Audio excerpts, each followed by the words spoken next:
There are no bad businesses. There are just those people who don't know enough to see the opportunities in the work they're in. If there seems to be no future or opportunity in it, it isn't always because it's not there, but perhaps only because we can't see it.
What is up, everybody in the Insurance Syndicate? It is Monday Mindset. Yeah, Steven's ready to go right now. We're going to get your mindset right. I always say get your marketing right so you can get your money right. I really, truly feel like I'm on a talk show today. I don't know if this is what I'm normally going to keep doing when I interview people, but I have the great privilege to interview a good friend and an expert in the insurance industry. This guy has built a massive business, is blowing it up. And he was in last night for the Eagles-Packers game. Sorry for your Packers. He's a Packers fan. Talk about it later. You know, go Eagles. I'm not actually a true Eagles fan, so I can't really say that with sincerity. But he was in last night for the game. He's in today. We're talking business. We are talking how do we help each other grow. And I said, man, I got to get you on this Insurance Syndicate show that I'm doing because you are a wealth of knowledge. And I said, what's awesome about this show is I get to talk about something that's near and dear to my heart, which is mindset. So for those who are tuning in maybe for the first time to the Mindset Monday show, my name's Luke Acree. I am the host of the show. I run a company called Reminder Media. So been blessed over the past 12 years to work with about 100,000 entrepreneurs, thousands in the insurance space. That's how I got to know Steven. But really helping them with their marketing. And so this show is going to be all about mindsets and how do you get your mindset right, because that's where it starts. But then we're going to go into marketing tips and sales tactics in order for you to increase your money. Ryan, I see you chatting in. Good morning. Unfortunately, because my computer's over there and it's kind of a talk show setting and it's only Steven and I here in the studio, I'm not going to be able to share the comments on screen, but please comment in because I can still see them. But Steven, thank you for coming on. For those who don't know, he is the CEO and founder of Affordacare Insurance. You guys are contracted now with over 11,000 agents, which is massive. You're in 58 locations, which is unbelievable. I was telling him, you know, I feel like you're one of the biggest insurance agencies out there. You are super humble and was like, well, you know, it doesn't quite look that way. They've helped over, I think it's $1 billion in savings for your clients this far, if not more. I would love for you to start off and kind of share, you know, I read a headline on you, which was basically you got into, you know, you were making $12 an hour. You got into the insurance industry and made like $200,000 your first year. And so walk us through like what led you into the insurance industry and how did you do that from a mindset perspective? Well, I'm just trying to be as cool as you someday, right? Yeah. And that intro is pretty cool, by the way, too. Yeah, so that's a shout out to Tony Merwin. That intro is amazing, but that was all Tony's. All right, Tony, do one for me, too. We'll talk. Yeah, so, I mean, I think just like a lot of insurance people, right? It's not what you think. You're not waking up in the morning saying, like, you know what? I want to be a banker. I want to do insurance. Like, that's the least sexy job you could probably have. What I love about it now in hindsight is the fact that it is all about just relationships, helping people. And again, your net worth is your network and vice versa, too. And really, at the end of the day, I started out just knowing that I wanted to be successful doing something. And I said, I don't care what it is. Just tell me like what that path is. And so I had known a couple people that had been really successful at it. So I was working as a personal trainer and there's where a lot of the kind of like you have one body to live, take care of yourself. So that health insurance field really kind of, I guess, was a natural calling for that. Okay. And I guess when I started out, this was, just the good old fashioned door-to-door sales, have your dog run out, attack you, pull guns at the door kind of stuff. And so it was definitely rewarding. It was definitely hard. And, going back to what we were talking about this morning, where I remember my very first week, again, like most people, they know that there's a potential, but you don't have your skill set right. You're just going by the seat of your pants. And so I remember it was, and we always embellish stories, whatever. So this is like over 12 years ago. So maybe it was 40 doors. Now it's 50. Now we just say 60 doors or whatever I knocked on that week. Right. And when I did that, I look back and I was basically, it was like 59 no's. And it wasn't until Friday night, the very last door, that I got my first yes. And I look back on that moment almost every week, realizing if I had not made that extra one knock and I finished my first week with a 0, would I have even come out that next week? Would I have even done anything else after that? And it is an absolute tragedy that I think you see a lot of agents that have the potential and they're just like, what would one more have done? How does that, again, change your mindset going further confidence? No, that's so good. There's a great book. If you guys haven't read it, The Power of One More by Ed Mylett. I don't know if you've read it or not, but I'm actually curious to talk to you about, because I know you're huge in the fitness and stuff like that and health, but you're not huge in self-development, which is interesting. But Ed Mylett wrote a book that's The Power of One More, which is that concept of just do one more. And everybody's heard the saying, it's like, so many people give up right before the finish line. Literally, they're about to strike gold and they give up. I'm curious though, the failure rate's so high in insurance. We all know that. I mean, Cody Askins has this whole conference now about the people. Amazing conference. Amazing conference about the people trying to make it.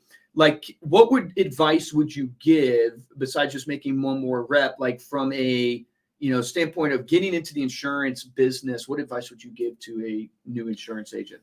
Yeah, I really, that's an awesome question too, because I feel like at the end of the day, it is, if your dream is big enough and you want to do it bad enough, you have to have that endurance to go through those bad times. And so I think when people fail, it's because they're not completely committed to knowing that this is what I'm going to do. I'm going to die in this grave. This will be the actual end career that I have. And I think it's such a disposable thing, because a lot of times that barrier to entry is so small that there's not an investment large enough to get those agents to actually commit to the time it takes. Do you think it's okay when you get into something to get into it just because you want to make a lot of money? Yeah. Does that make sense? What I'm saying? It's like you get into insurance, you want it to make a lot of money. You want it to be successful. That's led you to insurance. Is that a wrong reason when you're starting to get out? Does it need to be bigger than that? That was basically my initial reason. It was basically my first thing was I want to buy a super, super nice car. And I don't care what it is. I just want to do it. So initially that was my honest answer to it, right? What I guess changed that for me is realizing that, and then kind of a funny story. So my first training actually was with some people that I didn't think that were very good or very skilled, because I saw basically a whole week of stuff unfold. And I'm like, dude, if this guy can do it, I can totally do this, right? And we joke with a lot of our agents saying, like, dude, if this guy can do it, my God, think about what you were able to do, right? And so I think that the competition part was a big deal. But I think if you start with money, I think that's fine. But since this is an endurance race, right? And again, you're not going to usually be successful right away. You have to have a bigger reason than money. And so I think as long as you just love what you do, it doesn't need to be insurance, but you have to love what you do more than anything, because that is going to get you through the bad times. If you're just doing it for money, that gets old and tired really fast. Man, there's two really good things that you said there. I love that you said it's okay to start out doing it for money, because I think there's this illusion out there that you have to be altruistic when you first get into business. Like, you need this big why and this big purpose. And I see a lot of new agents in a lot of different industries, because we work in 142 different industries. It's like they're searching for this altruism to get them into business. I'm like, hey man, I got into business to make a lot of money. I want to be super successful. And you did too. And I think you would find that in comment in, did you guys get into this business because you want to make a lot of money? Yes, helping people is important, but it's okay if you're in this business, it is okay to want to win the game. Like Michael Jordan wants to win the game. LeBron James wants to win the championship trophy. I want to win. I want to make a lot of money. And in capitalism or in business, a lot of times that scoreboard is the income, right, that you're making or the revenue that you're generating, right? But really successful people understand the Zig Ziglar concept, which is the fastest way to achieve what you want in life is to help other people achieve what they want. So where does the altruism ultimately come from? It comes from, and not to get philosophical, but it comes from this hedonistic way of like, hey, if you really want to get the success that you want in life, guess where it comes from? It actually comes from helping others get what they want in life. And really top producers, that's the level they grow to. They start off surface level. I want to win. I want to make a lot of money. Then they rise in their mindset to realizing, wow, for me to make not only a lot of money, but have a life of freedom to get every other thing I want in my life, relationships, all these different things that are great. I actually have to help others get what they want. So I need a life of impact, a life of service if I really want a life of significance. So the second thing that you said, good. I love it. The second thing that you said that I want to make sure that we stick on is this idea of if they can do it, I can do it. Can you elaborate more on what you mean of like that drove you? That's a key factor because I see your eyes light up when you say it. What does that mean to you? So we've talked about this on a couple of their shows I've been on, but the biggest moment for me was South Beach, Miami. I think it was high school or college. And the first supercar I've basically ever seen was an Audi R8 at the time. Iron Man had just come out, and that was the featured car in it. And I remember that driving by, blowing the dresses up, everybody walking by. And I was with 5 other people, and every single one of them said, that's a nice car. I know I'll never have one. And I said, that's a nice car. If I wanted that, somebody's buying that. They're making that for somebody. What do I need to do to be that person who can buy that? What choices do I make? What career do I make? And so it really, the blank space was, I'll do whatever I need to do. Just put me in that role to do that, right? So that was kind of the mindset of, if somebody can do it, why not you? Dude, so good because like my whole life, it's been this like, oh, if this person can do it, I can do it. That the song, anything you can do, I can do better. Yeah. Like that song that goes is your through my song of your life though too. But I mean, you don't want to get arrogant necessarily in that at all because pride comes before the fall, all those things. But this idea that you don't have to reinvent the wheel. You have to find the wheel, use the wheel, and add your own spin, make it a little bit better. I think a lot of people, when they get into business, they think they have to create something brand new. They have to create a whole new process that other people have never done before to really make it.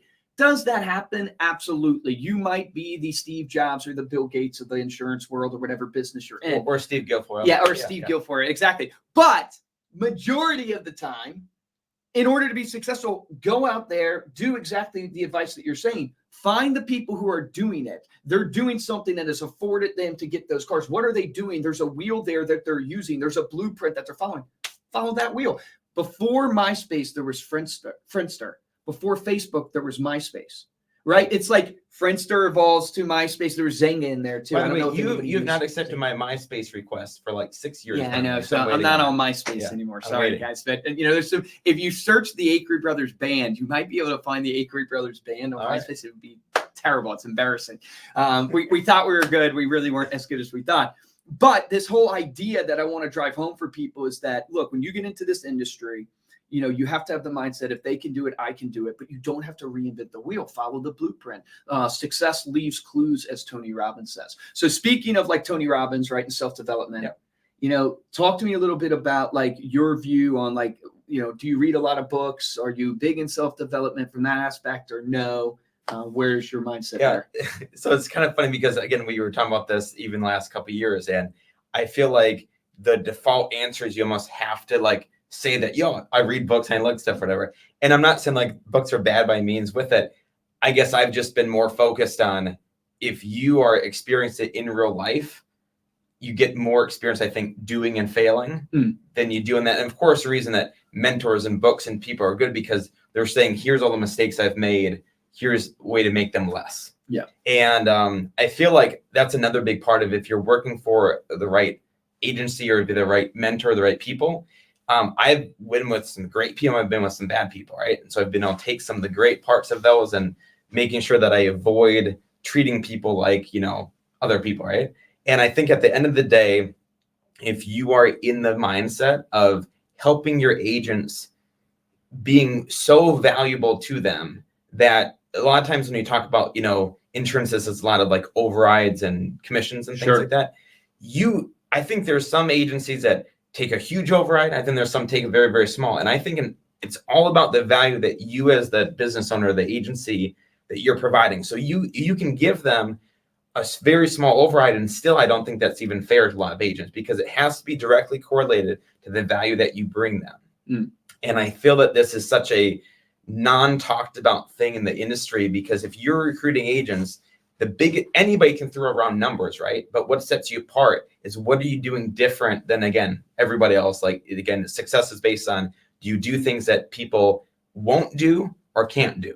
And if you also treat that in a management kind of mindset too, saying, what are things, the tools that I'm providing beyond just this? And so I think the insurance syndicate is such a great channel, because it allows everybody to kind of have this melting pot of all these ideas. Great, 100%. So you've recruited, let's go a little deeper there. You've, contracted over 11,000 different partners and agencies, stuff like that. And I know you work at the high level relationships. Like, what's been your secret, or what's been your strategy there that has helped you grow that fast? So it's been 12 years that you've been doing it. It's really blown up. I feel over the last 3 or 4 years, I feel like I'm hearing about you everywhere I go.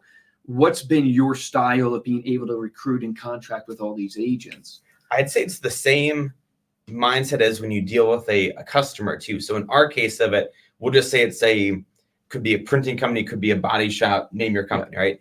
And our mindset is, if you're going to become a customer of us or a client of us, anybody can offer a commission, right? You give me money, I give you less money than you give me, right? That's basically a super simple way to look at it, right? If you're a client, what we're trying to do is not just saying, we'll pay you money for this, but if we can be an actual relationship, so we can drive actual business, drive clients to help that body shop, let's say, and actually make them more money with our relationship than what their savings or their premium is with us, that is a undeniable offsetting thing that no one else in the industry is doing in that mindset. So it's saying, you buy insurance from me, not only will I save you money, but I'm going to be your most valuable salesperson and help you in other aspects of your life. And that is irreplaceable.